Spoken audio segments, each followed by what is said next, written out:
இரண்டு மூன்று விஷயம். முதல் விஷயம், சமீபத்தில் ராமேஸ்வரம் பகுதி, குறிப்பாக நம்முடைய பாம்பன் பகுதியிலிருந்து நம்முடைய மீனவ சொந்தங்கள் டெல்லியில நேற்று முன்தினம் நம்முடைய மத்திய வெளியுறவுத்துறை அமைச்சர் திரு ஜெய்சங்கர் அவர்களை சந்திப்பதற்காக நேரம் கேட்டிருந்தோம். அதே நேரத்தில் நாங்கள் வலியுறுத்தி இருந்தோம், அமைச்சர் அவர்களை சந்திக்கும் பொழுது எங்களோடு மீன்வளத்துறை அமைச்சரவையினுடைய செயலாளரும் வெளியுறவுத்துறை அமைச்சரவையில் இருக்கக்கூடிய மூத்த அதிகாரிகளும் இருந்தால் சிறப்பாக இருக்கும் என்று. அதே போல நம்முடைய சந்திப்பின் போது அமைச்சர் அவர்கள் மீன்வளத்துறையினுடைய செயலாளரையும் அழைத்திருந்தார்கள், பிஷரிஸ் டிபார்ட்மெண்ட் செக்ரட்டரி. அதனால் எல்லா விஷயங்களையும் கூட ஒரே நேரத்தில் 1 மணி நேரம் அந்த நிகழ்வில் பேசுவதற்கு நமக்கு ஒரு வாய்ப்பு கிடைத்தது. அதில் குறிப்பாக சமீபத்தில், குறிப்பாக இந்த 2024 இந்திய இலங்கை எல்லை பகுதியில் அதிகப்படியான தமிழ் மீனவர்கள் குறிப்பாக இந்த ஆண்டு கைது செய்யப்பட்டிருக்கிறார்கள். 2024 இதுவரை 273 மீனவர்கள் கைது செய்யப்பட்டிருக்கின்றார்கள் ஒரே ஆண்டில். அதுல 204 மீனவர்கள் விடுதலை செய்யப்பட்டிருக்கின்றார்கள். இன்னும் 69 மீனவர்கள் சிறையில் இருக்கிறார். அதுல 61 மீனவர்கள் இலங்கையினுடைய சிறையில் ஜுடிஷியல் கஸ்டடியில் இருக்கிறாங்க. 8 மீனவர்கள் தண்டனை பெற்று சிறையில் இருக்கிறாங்க. 3 போட்டினுடைய முதலாளிகளுக்கு அபராதம் விதித்திருக்கின்றார்கள். இதெல்லாம் கவனத்துக்கு கொண்டு வந்தோம். அபராதம் இல்லாம வேகமா மீட்கணும். வேகமாக 69 பேரும் மீட்கப்பட்டு தமிழகத்திற்கு திரும்ப வர வேண்டும் என்று அதற்கான முழு முயற்சியும் வெளியுறவுத்துறை அமைச்சரவை எடுத்துக் கொண்டிருக்கின்றார்கள். ஜெய்சங்கர் அவர்கள், மாண்புமிகு அமைச்சர் அவர்கள் தனிப்பட்ட முறையில் கவனம் கொடுத்துட்டு இருக்கிறாங்க. வேகமாக இது நடக்கும் என்கின்ற உத்தரவாதம் அளித்திருக்கிறாங்க. அதே நேரத்தில்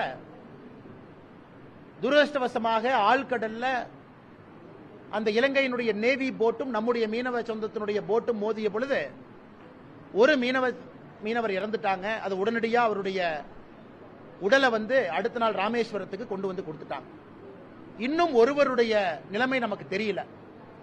அதனால வெளியுறவுத்துறை அமைச்சர் அவர்கள் நம்ம முன்னாடி நேரடியா இலங்கைக்கான இந்திய தூதர்கிட்ட தொலைபேசி மூலமா பேசினாங்க. இலங்கைக்கான இந்திய தூதரும் கூட என்ன சொன்னாங்கன்னா, நேரடியா நான் அரசாங்கத்தோடு தொடர்பில் இருக்கிறேன்.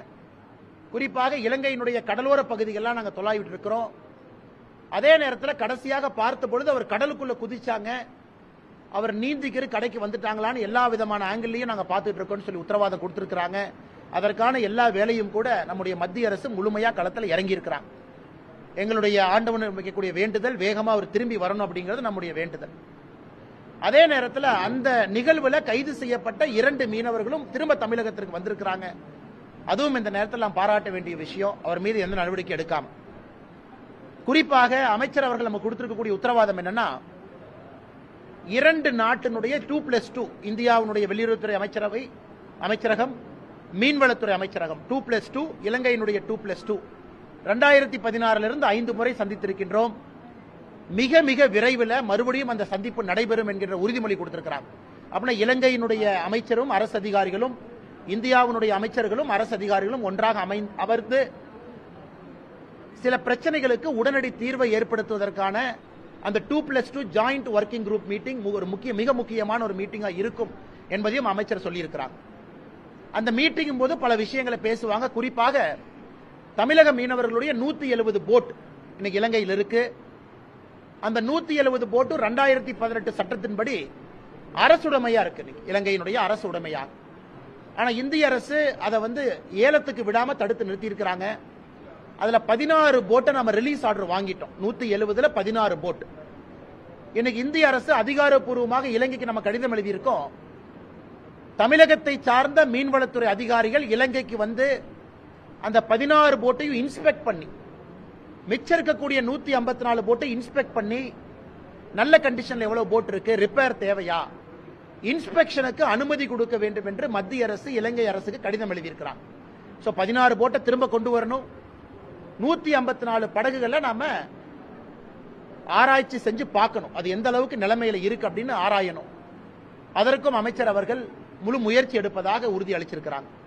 அதனால் எங்களுக்கு நம்பிக்கை இருக்கு. இலங்கையில் இப்ப எலெக்ஷன் டைம், செப்டம்பர் கடைசியில் இலங்கையில் எலெக்ஷன் நடக்க போகுது. அங்கேயும் பாத்தீங்கன்னா ஒரு உக்கரமான சூழ்நிலை. குறிப்பாக வடகிழக்கு பகுதியில் தமிழக மீனவர்களுக்கான எதிர்ப்பு அதிகமாக இருக்கு. அங்க இருக்கக்கூடிய அரசியல் தலைவர்கள் எல்லோருமே ஒருமித்த கருத்துல தமிழக மீனவர்கள் வரும்பொழுது அதிகமான நாட்கள் சிறையில் வைக்கணும், அப்படின்னு அங்க இருக்கக்கூடிய தலைவர்களும் பேச ஆரம்பிச்சிருக்கிறாங்க. அதனால் பாரதிய ஜனதா கட்சியை பொறுத்தவரை அரசியல்வாதிகள் 1008 பேசிட்டு போட்டோம். இலங்கையும் இப்ப அரசியல் சூடு பிடித்திருக்கு தேர்தல் காரணமாக. அதனால் மீனவர்களுக்கும் இடையில் இருக்கமான பந்தத்தை ஏற்படுத்துவதற்கு 2 மீனவ சங்கங்களுடைய மீட்டிங், அது மத்திய அரசு இலங்கை அரசோடு பேசி தமிழக மீனவருடைய சங்கமும் இலங்கை மீனவருடைய சங்கமும் ஒன்றாக ராமேஸ்வரம் ராமநாதபுரத்தில் ஒரு கூட்டம் நடத்தணும். அதற்கு இந்திய அரசு வழிவகை செய்ய வேண்டும் என்கின்ற கோரிக்கையை வச்சோம். அதையும் நம்முடைய வெளியுறவுத்துறை அமைச்சர் திரு ஜெய்சங்கர் அவர்கள் ஏற்றுக்கொண்டிருக்கின்றார்கள். இலங்கை அரசோடு பேசி மீனவ சங்கம் ஒன்றாக அமைந்து பேசுவதற்கான முயற்சி எடுப்பதாக நமக்கு உறுதிமொழி கொடுத்திருக்கிறார். இதே பத்திரிகை நண்பர்களுக்கு இந்த நேரத்தில் இதை நாங்கள் பிரீஃப் பண்றோம். நடந்திருக்கக்கூடிய விஷயம் என்ன நடந்து கொண்டிருக்கிறது என்று. அடுத்து வக்ஃப் போர்டு. இன்னைக்கு பாராளுமன்றத்தில் நிறைய விஷயங்கள் பேசிக் கொண்டிருக்கிறாங்க. தமிழகத்தில் சில அரசியல்வாதிகள் மக்களை குழப்பிக் கொண்டிருக்கின்றார். இந்த வக்ஃப் போர்டு ஆக்ட் 1995 அதுல வரப்போற அமெண்ட்மெண்ட் பத்தி நம்முடைய பாராளுமன்றத்தினுடைய அமைச்சர் கிரண் ரிஜிஜு அவர்கள் நேற்று ரொம்ப டீட்டெயிலா பத்திரிகை நண்பர்கள்ட்ட பேசியிருக்காங்க. நிறைய இஸ்லாமிய சொந்தங்கள் இந்த வக்ஃப் போர்டு சட்டம் 1995 வரக்கூடிய அமெண்ட்மெண்ட்டுக்கு தங்களுடைய முழு ஆதரவை கொடுத்திருக்கிறாங்க. நேற்று நிறைய இஸ்லாமிய சங்கங்கள் கிரண் ரிஜிஜு அவர்களை சந்தித்து ஆதரவு கொடுத்திருக்கிறாங்க. இந்த சட்டம் என்னன்னு முதல்ல தெரிஞ்சுக்கணும். இன்னைக்கு இந்தியால எந்த அமைப்பினுடைய கையில் அதிகப்படியான லேண்ட் இருக்கு, நிலம் யாரு கையில இருக்கு? அதிகப்படியான நிலம் இந்தியால முதல்ல ஆர்மி கையில இருக்கு, ஆர்ம்டு போர்சஸ். இரண்டாவது ரயில்வே கையில இருக்கு, தனி மனிதன் கையில் இல்லைங்க, ஒரு அரசு கையில் இல்ல. இந்தியால அதிகப்படியான நிலம் முதல்ல ஆர்ம்டு போர்சஸ் இருக்கு, இரண்டாவது ரயில்வேஸ் இருக்கு, மூணாவது வக்ஃப் போர்டு கிட்ட இருக்கு. வக்ஃப் போர்டு கிட்ட எவ்வளவு நிலம் இருக்குன்னா 9.4 லட்சம் ஏக்கர் இருக்கு. 9,40,000 ஏக்கர் வக்ஃப் போர்டு கையில் இருக்கு.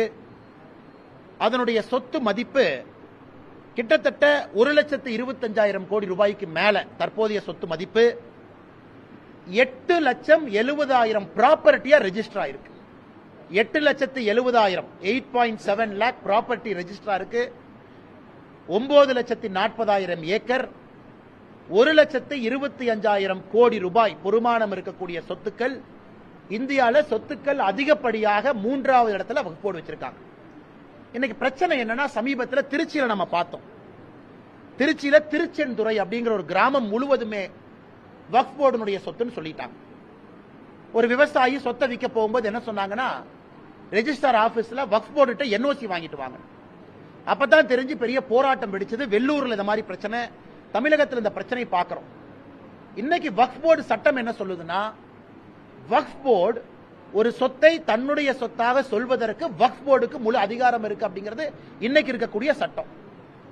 நீங்களும் நானும் ஓவர் கம் பண்ணோம்னா வக்ஃப் போர்டு போய் நோ அப்ஜெக்ஷன் சர்டிபிகேட் வாங்கி அந்த டாக்குமெண்ட்டை ரெஜிஸ்டார் அலுவலகத்தில் கொடுத்தா நம்முடைய சொத்தை கிரயம் பண்ண முடியும். இல்ல ஆச்சரியம் என்னன்னா, திருச்செந்துறை ஊர்ல இருக்கக்கூடிய சுந்தரேஸ்வரர் கோயில் 1500 ஆண்டுகள் பழமையான கோவில். 1500 ஆண்டுகள் பழமையாக இருக்கக்கூடிய ஒரு கோவில் எப்படி வக்ஃப் போர்டு சொத்துக்குள்ள அந்த கோயில் வர முடியும்? இதான் இன்னைக்கு எல்லாருக்கும் இருக்கக்கூடிய. அதனாலதான் இன்னைக்கு நம்முடைய மத்திய அரசு எடுத்திருக்கக்கூடிய அந்த முக்கியமான விஷயம் என்னன்னா, வக்ஃப் போர்டுனுடைய சொத்து நம்ம சொல்லும் பொழுது மாவட்ட ஆட்சியர் தான் அதற்கு அதிகாரம். மாவட்ட ஆட்சியர் அந்த சொத்தை வக்ஃப் போர்டுனுடைய சொத்தா சொல்வதற்கு மாவட்ட ஆட்சியர்கிட்ட பதிவு செய்ய வேண்டும் என்பது இன்னைக்கு வரக்கூடிய மிக முக்கியமான சட்ட திருத்தம். வக்ஃப் போர்டு ஆக்ட் 1995 வரக்கூடிய முக்கியமான சட்ட திருத்தம். மாவட்டத்தினுடைய ஆட்சியர்கிட்ட அந்த சொத்து வக்ஃப் போர்டுக்கு சொந்தமான சொத்தா அப்படிங்கிற பதிவை மாவட்ட ஆட்சியர்கிட்ட பண்ணணும். வக்ஃப் போர்டு அந்த முடிவு எடுக்கக்கூடாது, மாவட்ட ஆட்சியர் எடுக்கணும் அப்படிங்கிறது முக்கியமான அமெண்ட்மெண்ட். மத்திய அரசு அதை தாக்கல் செய்யும் பொழுது நமக்கு தெரியும். அன்னைக்கு நம்முடைய பத்திரிகை நண்பர்கள் டீட்டெயிலா பேசுறோம். பட் இன்னைக்கு நாம சொல்வதற்கான காரணம் என்னன்னா, நண்பர்கள் புரிந்து கொள்ள வேண்டும். குறிப்பாக சுன்னி முஸ்லீம் இருக்கிறாங்க, ஷியா முஸ்லீம் இருக்கிறாங்க. இந்தியாவை பொறுத்தவரை 2 முக்கியமான இஸ்லாமிய சொந்தங்கள் 2 பிரிவுல இருக்கிறாங்க. அதே நேரத்தில் சூஃபி முஸ்லீம் இருக்கிறாங்க. இன்னைக்கு சூஃபி முஸ்லீமை பொறுத்தவரை குற்றச்சாட்டு என்னன்னா, வக்ஃப் போர்டு சட்டத்தில் அவர்களுக்கு மதிப்பு இல்லை என்கின்ற குற்றச்சாட்டு இருக்கு. குறிப்பாக அவர்கள் நடத்தக்கூடிய சொத்துக்கள்லையும் வக்ஃப் போர்டு வந்து தலையிடுறாங்க. அதற்கும் வக்ஃப் போர்டுக்கும் சந்தம் இல்லை என்பது இன்னைக்கு சூஃபி முஸ்லீம் வைக்கக்கூடிய முக்கியமான குற்றச்சாட்டா இருக்கு. குறிப்பாக இஸ்லாமிய பெண்கள் இஸ்லாம் சமுதாயத்தில் இருக்கக்கூடிய அடிமட்ட சொந்தங்களுக்கு இந்த சட்ட திருத்தம் மூலமாக நல்ல ஒரு விஷயம் நடக்கும் என்பது நம்முடைய நம்பிக்கை. அதனால் இது தமிழகத்தில் சில அரசியல் கட்சிகள் சொல்வது போல குழப்பத்தை ஏற்படுத்துவது போல ஒன்றும் இல்லை. கிட்டத்தட்ட 9,40,000 ஏக்கர் இருக்கு. இதை முறைப்படி யாரு வக்ஃப் போர்டு சொத்துன்னு சொல்றக்கு? வக்ஃப் போர்டு வந்து இது வக்ஃப் போர்டு சொத்துன்னு சொல்லிட்டா நீங்கள் நான் அதை வந்து கிரையம் பண்ண முடியாது. இன்னைக்கு மாவட்ட ஆட்சியர்கிட்ட ரெஜிஸ்டர் பண்ணுங்கன்னு நாம சொல்றோம். அதனால் இது யாருக்கும் எதிரானது கிடையாது. எல்லா சமுதாயத்தையும் உள்ளடக்கி இருக்கக்கூடிய ஒரு விஷயமா தான் நாம் இதை பார்க்கணும். அதனால் பாராளுமன்றத்தில் வக்ஃப் போர்டு ஆக்ட் அமெண்ட்மெண்ட் அதை அவங்க வைக்கும் பொழுது அதை பத்தி டீட்டெயிலா நமக்கும் அப்பதான் தெரியும் என்ன அப்படிங்கறத. அன்னைக்கு பத்திரிகை நண்பர்கள்ட்ட ரொம்ப டீட்டெயிலா பேசுறோம். மூன்றாவது ஒலிம்பிக்ஸ். இன்னைக்கு ரொம்ப ஒரு அதிர்ச்சிகரமான ஒரு செய்தியை நம்ம பார்த்தோம். குறிப்பாக நம்முடைய வினேஷ் போகட் அவர்களுடைய ரெஸ்லிங் நேற்று பாத்தீங்கன்னா ஜப்பான் ரெஸ்லர் தோக்கடிச்சு ஃபைனலுக்கு போயிருக்கிறாங்க. அது ஜப்பான் ரெஸ்லர் வந்து உலகத்தில் நம்பர் 1, 52 மேட்ச் தோல்வியே அடையாத ஒரு ரெஸ்லரை 50-0 அந்த ரெஸ்லரை தோக்கடிச்சு நேற்று இன்னொரு ரெஸ்லரை தோக்கடிச்சு இன்னைக்கு ஃபைனல்ஸ். இன்னைக்கு கோல்டு வாங்கியிருக்கக்கூடிய வினேஷ் போகட் அவர்களை காலையில வேயிங் பண்ணும் பொழுது டிஸ்குவாலிஃபை பண்ணிருக்காங்க இன்டர்நேஷனல் ஒலிம்பிக் கமிட்டி. இதன் மூலமாக வினேஷ் போகட் அவர்கள் இந்த ரெஸ்லிங்ல எந்த மெடலும் கிடைக்காத ஒரு நிலைமை நமக்கு ஏற்பட்டிருக்கு. ஃபைனல் போனாவே மினிமம் சில்வர் கிடைக்கும், ஜெயிச்சா கோல்டு கிடைக்கும். இது ரொம்ப ரொம்ப துரதிருஷ்டவசமானது. குறிப்பாக நம்முடைய இதயத்தை எல்லாம் இது கணக்க செய்திருக்கிறது. ஒலிம்பிக் போட்டியில எப்பவுமே டே ஆஃப் குறிப்பா செமி ஃபைனல் ஃபைனல் ரெண்டுக்கும் வேயிங் பண்ணுவாங்க, வெயிட்டை பார்க்கணும். விக்னேஷ் போகட் அவர்கள் இத்தனை காலமாக 53 கேஜி அதுல போட்டியிட்டவங்க இன்னைக்கு 53 கேஜி ஒலிம்பிக்ஸ் இல்லாதனால 50 கேஜில போட்டிடுறாங்க. கடந்த 2 நாட்களாக அவங்க வெயிட் 52 கேஜிக்கு போயிருச்சு. கடினமாக பயிற்சி எடுத்து இரவு முழுவதும் தூங்காம 1 கிலோ 900 கிராம் குறைச்சிட்டாங்க. இன்னைக்கு காலைல வேயிங் பண்ணும் பொழுது 50 கிலோ 100 கிராம் பாருங்க, 50.1 கேஜி வேயிங்கை விட 100 கிராம் அதிகமா இருந்திருக்கிறாங்க. ஆனால் இன்டர்நேஷனல் ஒலிம்பிக் கமிட்டி டிஸ்குவாலிஃபை பண்ணி இப்ப அவங்க சமீபத்தில் மருத்துவமனையில் அட்மிட் ஆயிருக்கிறாங்க டீஹைட்ரேஷன்ல. நம்முடைய பாரத பிரதமர் அவர்கள் இப்ப சமீபத்தில் ஒரு செய்தி வெளியிட்டு இருக்கிறாங்க. விக்னேஷ் போகத் அவர்கள் ஜெயிச்சாலும் தோத்தாலும் சாம்பியன் சொல்லியிருக்கிறாங்க. அதனால் மெடலை பொறுத்து இல்ல, முழு இந்தியாவும் கூட இன்னைக்கு விக்னேஷ் போகட் அவர்களோடு நாம் இருக்கின்றோம் என்கின்ற ஒரு முக்கியமான செய்தியை பிரதமர் சொல்லியிருக்கிறாங்க. இன்னைக்கு நாம தமிழராக இருக்கக்கூடிய நாம் எல்லோரும் கூட விக்னேஷ் போகத் அவர்களோடு உணர்வோடு இருக்க வேண்டும் என்கின்ற ஒரு வேண்டுகோளையும் பத்திரிகை நண்பர்கள் மூலமாக இந்த நேரத்தில் சொல்லிக்கிறோம்.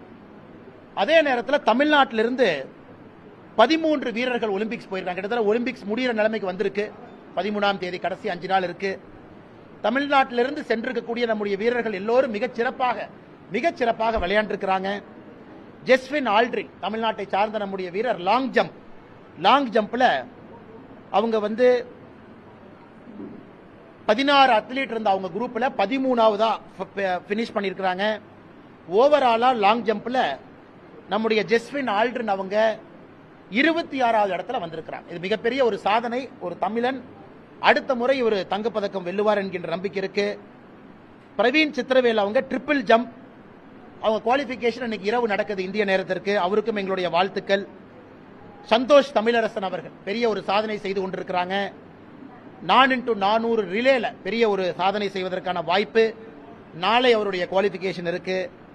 ஏதை நம்ம சொல்றோம் அப்படின்னாங்க, இவர்களை பற்றி பேசணுங்கிற ஒரு ஆசை தான். ஏன்னா நம்ம எல்லாம் மக்கள் டிவியில பார்க்கணும். நிறைய பேருக்கு தெரியறது இல்லை யாரு போய் தமிழ்நாடு சார்பா இருக்கிறாங்க. இந்தியாவில் இருக்கக்கூடிய 117 வீரர்ல நம்ம மாநிலத்தில் யாருன்னு. ராஜேஷ் ரமேஷ் அவங்க 4x400 மீட்டர் ரிலே அவங்களுக்கும் நாளைக்கு குவாலிபிகேஷன் நடக்குது. அதே போல சுபா வெங்கடேசன் அவர்கள் 4x400 ரிலே அவங்களுக்கு வந்து 9ஆம் தேதி ஆகஸ்ட் குவாலிபிகேஷன் இருக்கு.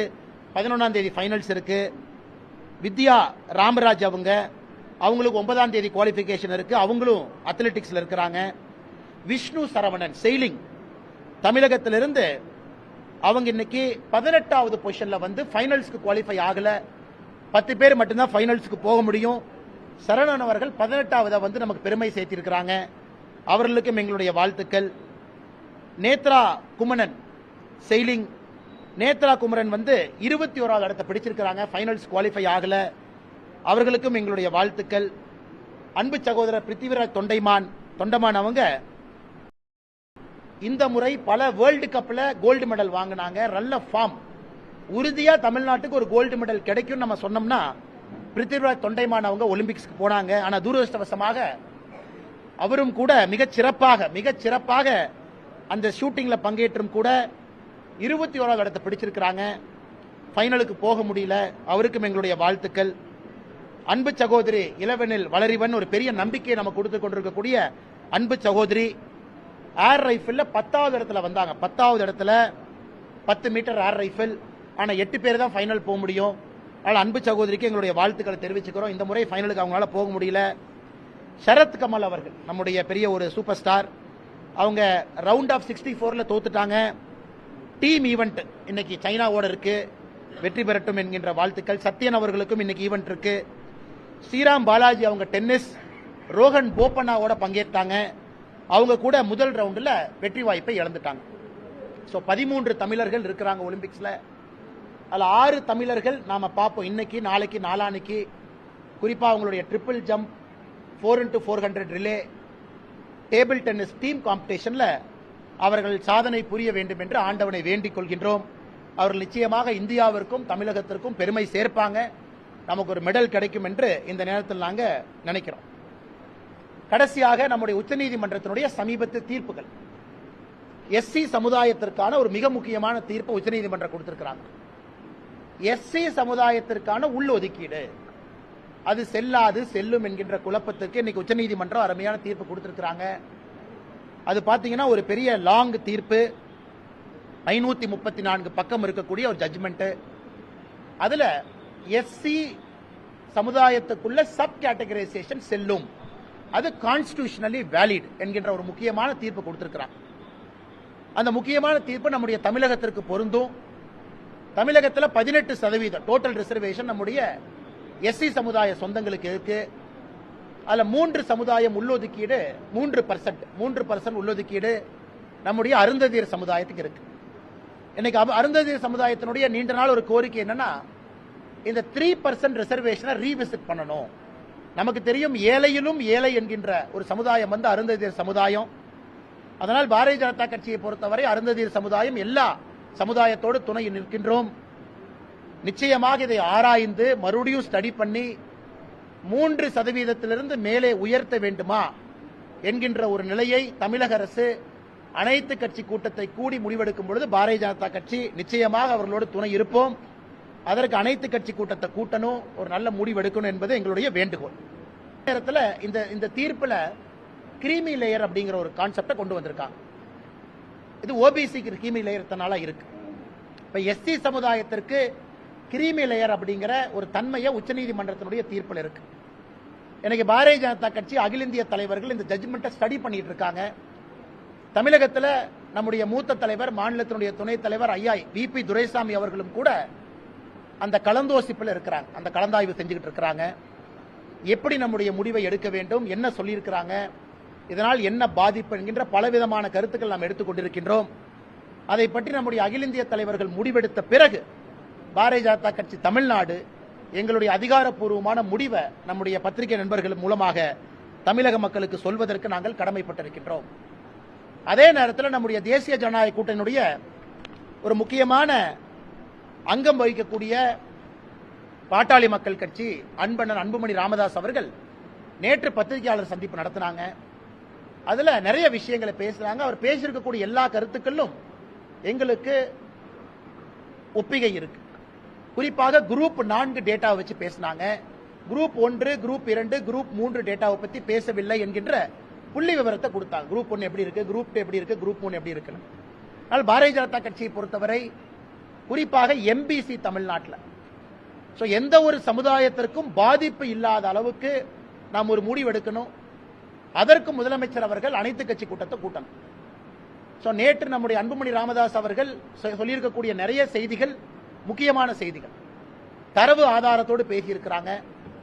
அது பாரதிய ஜனதா கட்சி அவர் பேசிய கருத்துக்கள்ல எங்களுக்கு ஒப்பிகை இருக்கு. ஆனா எந்த சமுதாயத்திற்கும் பாதிப்பு இல்லாமல் இது இருக்க வேண்டும் என்று நினைக்கின்றோம். அதற்கு முதலமைச்சர் அவர்கள் அனைத்து கட்சி கூட்டத்தின் மூலமாக ஒரு முடிவெடுத்து இந்த எல்லா பிரச்சனைகளுக்கும் அடிப்படையில் ஒரு முற்றுப்புள்ளி வைக்க வேண்டும் என்பது எங்களுடைய கோரிக்கையா இருக்கு. சம்பந்தமாக பாரதிய ஜனதா கட்சி சார்பாக அண்ணன் ஏஜி சம்பத் அவர்கள் இதை இன்னும் ரொம்ப தீர்க்கமா ஆராய ஆரம்பிச்சிருக்கிறாங்க. அவரும் கூட அவருடைய தலைமையில எங்களுக்கு மிக விரைவில் ஒரு அறிக்கை கொடுத்திருக்கிறாங்க.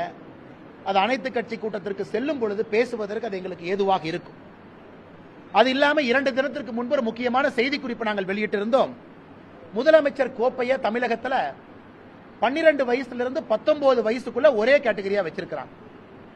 இது எங்களை பொறுத்தவரை இது முட்டாள்தனம் என்கின்ற வார்த்தையை பயன்படுத்தணும்.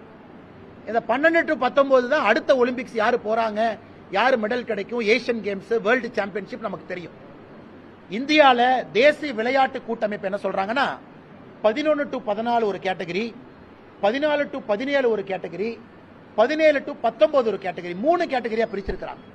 அது இந்தியன் ஸ்விம்மிங்கா இருக்கட்டும், எதாக இருந்தாலும் கூட 3 கேட்டகரியில தான் மெடல் கிடைக்கும். ஆனா தமிழ்நாட்டில் 12 to 19னா 12 வயசு பையன் பொண்ணும் 19 வயசு பையன் பொண்ணு எப்படி ஒன்னா இருக்க முடியும்? அதனால் உடனடியாக விளையாட்டுத்துறை அமைச்சர் முதலமைச்சர் அவர்கள் தலையிட்டு இதை 3 கேட்டகரியா பிரிக்கணும். இந்திய தேசிய விளையாட்டு கூட்டமைப்பினுடைய அடிப்படை எப்படி வச்சிருக்கிறாங்களோ இங்கேயும் அப்படி இருக்க வேண்டும் என்பது எங்களுடைய வேண்டுகோள். இதை மாநில அரசு செய்வார்கள் என்கின்ற நம்பிக்கை எங்களுக்கு இருக்கு. இதை தாண்டி பத்திரிகை நண்பர்களுக்கு கேள்வி இருந்தா கேளுங்கன்னா பதில் சொல்றேன். ஐயா இப்படி வர்றோம், ஐயா இப்படி வர்றோம்.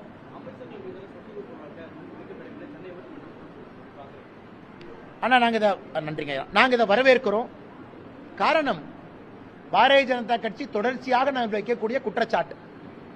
இன்னைக்கு நம்முடைய முதலமைச்சர் மு.க. ஸ்டாலின் ஐயா கேபினெட்ல இருக்கக்கூடிய அமைச்சர் 3ல் 1 பேர் மேல சொத்து குவிப்பு வழக்கு நீதிமன்றத்தில் இருக்கு.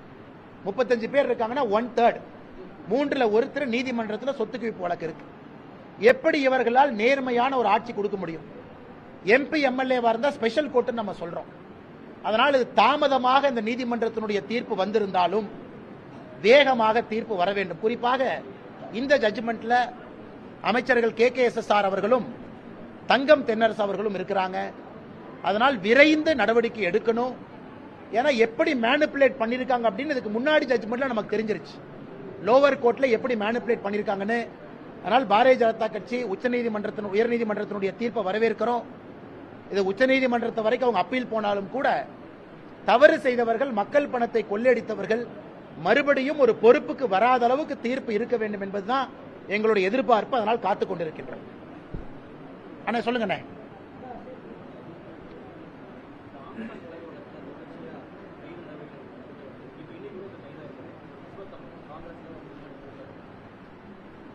அண்ணா இந்த ஆம்ஸ்ட்ராங் கொலை வழக்கில் ஒரு விஷயம் தமிழகத்தினுடைய காவல்துறையை நாங்க பாராட்டுறோம். ஏன் பாராட்டுறோம் நாங்கன்னா சமீபத்தினுடைய காவல்துறையினுடைய செயல்பாடுகளை பார்க்கும் பொழுது ரொம்ப டீப்பா போகணும். ரொம்ப டீப்பா போய் யார் சம்பந்தப்பட்டிருந்தாலும் கூட நடவடிக்கை எடுக்க வேண்டும் என்று காவல்துறை கொஞ்சம் முனைப்பு காட்டுறாங்க. அது தெரியுது.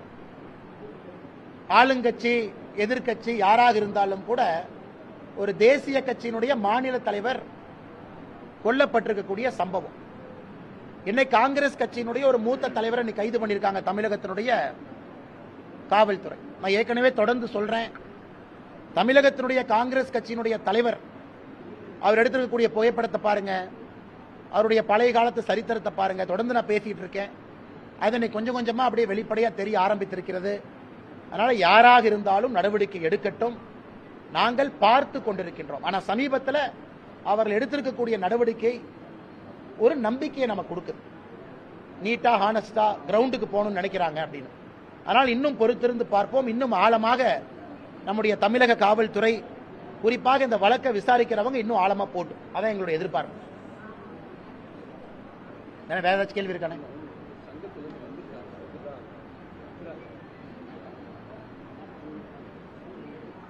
வேற ஏதாச்சும் இருக்குங்களா மேடம்?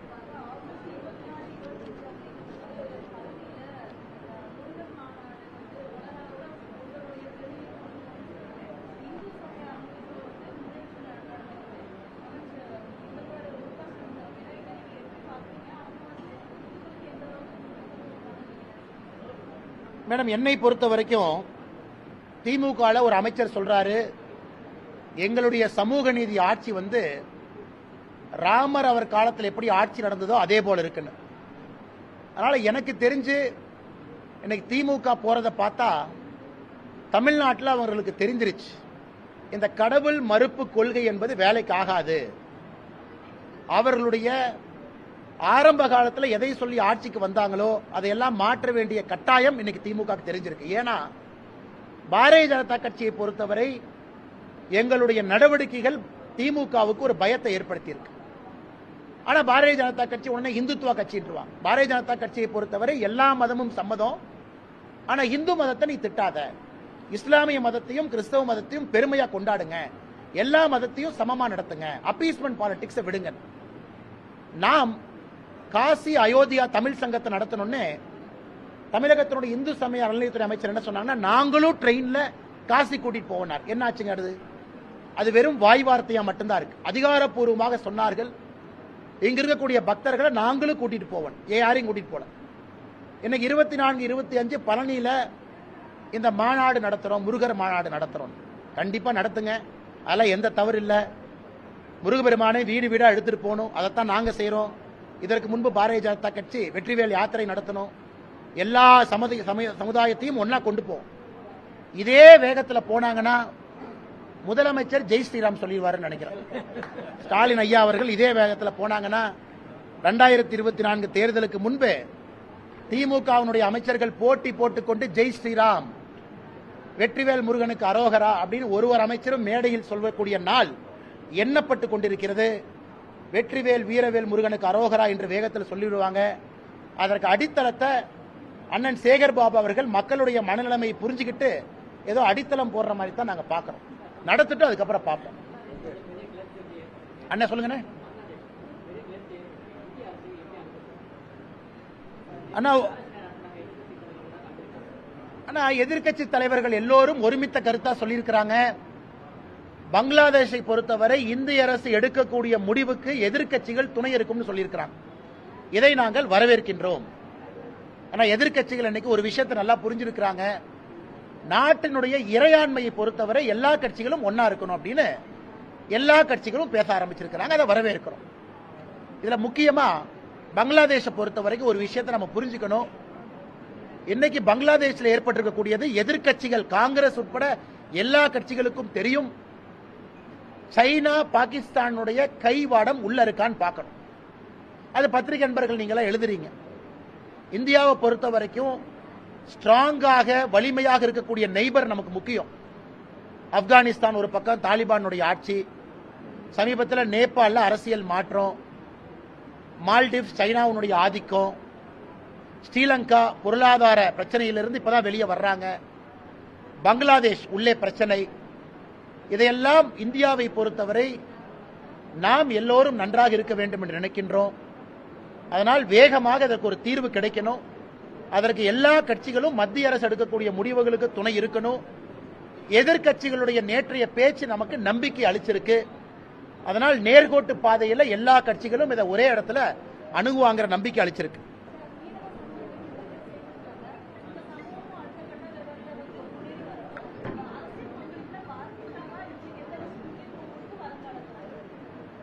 மேடம், 2019 தான் முதலா இந்திய சரித்திரத்தில் மீன்வளத்துறை அமைச்சரகம் அப்படின்னு ஒரு அமைச்சரை உருவாக்குனதே நாம தான்.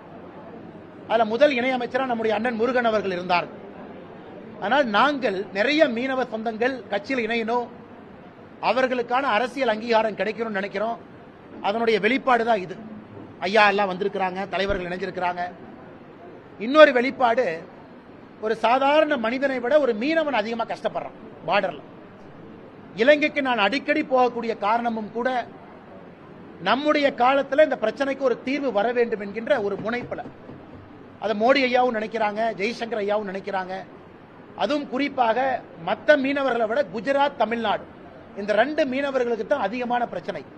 குஜராத் மீனவர்கள் பாகிஸ்தானால கைது செய்யப்படுறாங்க, தமிழக மீனவர்கள் இலங்கையால கைது செய்யப்படுறாங்க. அதனால் குஜராத்திலிருந்து வந்திருக்கக்கூடிய மோடி அவர்கள் மீனவர்களுடைய மகத்துவத்தை முழுமையா புரிஞ்சிருக்கிறாங்க. அதனால் எங்களுடைய காலத்தில் இதற்கு தீர்வு வர வேண்டும், இவர்கள்லாம் அரசியல் பிரதிநிதித்துவம் பெற வேண்டும் என்று நினைக்கின்றோம். அது நடக்கும்.